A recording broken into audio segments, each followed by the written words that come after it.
ചിത്രത്തിന് പൊതുവെ പ്രേക്ഷകരിൽ നിന്നും നിരൂപകരിൽ നിന്നും പോസിറ്റീവായ പ്രതികരണവും മികച്ച സ്വീകാര്യതയുമാണ് ലഭിച്ചിട്ടുള്ളത്.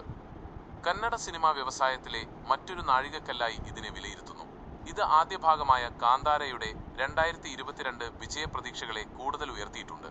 പ്രധാന ഹൈലൈറ്റുകൾ: ദൃശ്യപ്പൊലിമയും നിർമ്മാണ നിലവാരവും.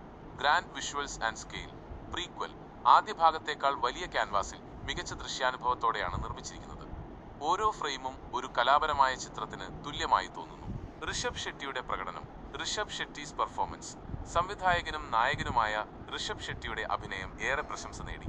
പ്രത്യേകിച്ചും ദൈവകോലത്തിലെ ഗുളിക അവതാരങ്ങളും ക്ലൈമാക്സിലെ അദ്ദേഹത്തിന്റെ പ്രകടനവും പ്രേക്ഷകർക്ക് ഭക്തിയുടെയും ആവേശത്തിന്റെയും അനുഭവം നൽകി.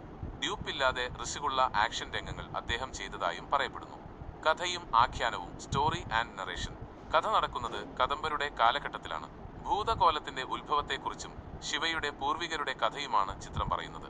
കഥയിലെ ഭക്തി, ആക്ഷൻ, വൈകാരികത, തീരദേശ സംസ്കാരം എന്നിവയെല്ലാം ഫലപ്രദമായി അവതരിപ്പിച്ചത് പ്രേക്ഷകർക്ക് ഇഷ്ടമായി. സാങ്കേതിക മികവ്. Technical aspects. ഛായാഗ്രഹണം, സിനിമറ്റോഗ്രഫി. അരവിന്ദ് കശ്യപിന്റെ കാമറ കയ്യൊപ്പ് മികച്ചതാണ്. സെറ്റ് ഡിസൈൻ, വസ്ത്രാലങ്കാരം, ലൈറ്റിംഗ് എന്നിവ അന്നത്തെ കാലഘട്ടത്തെ മനോഹരമായി പുനഃസൃഷ്ടിച്ചിരിക്കുന്നു. പശ്ചാത്തല സംഗീതം.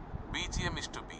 അജനീഷ് ലോക്നാഥിന്റെ പശ്ചാത്തല സംഗീതം ചിത്രത്തിലെ ഭക്തിയും ആക്ഷനും നിറഞ്ഞ രംഗങ്ങൾക്ക് കൂടുതൽ ജീവൻ നൽകി. വിമർശനങ്ങളും. ക്രിറ്റിസിസം. Some points. ചില നിരൂപകർ അഭിപ്രായപ്പെട്ടത് ആദ്യ ഭാഗത്തെ പോലെ ലളിതമായ നിർമ്മാണമല്ല ഈ ചിത്രത്തിൽ, പകരം ആഡംബരത്തിന് കൂടുതൽ ശ്രദ്ധ നൽകിയെന്നാണ്. കാന്താരയുടെ ക്ലൈമാക്സിൽ ഉണ്ടായിരുന്ന വൈകാരികമായ ആഴം ഇവിടെ കുറവാണ് എന്നൊരു അഭിപ്രായവുമുണ്ട്. ചിലയിടങ്ങളിൽ യുക്തിഭംഗം സംഭവിച്ചതായും ലോജിക് മിസ്സിംഗ് ചില ഹാസ്യരംഗങ്ങൾ ചിലർക്ക് ഇഷ്ടമായില്ല എന്നും പറയുന്നു. മൊത്തത്തിൽ ഇതൊരു ഗംഭീരമായ ദൃശ്യാനുഭവമാണ്. ഋഷഭ് ഷെട്ടിയുടെ അഭിനയത്തിന്റെയും സംവിധാനത്തിന്റെയും മറ്റൊരു മികച്ച ശ്രമമായി ഇതിനെ കണക്കാക്കാം. ചിത്രം പ്രേക്ഷകരുടെ പ്രതീക്ഷകൾക്കൊത്ത് ഉയർന്നു എന്ന് പറയാം.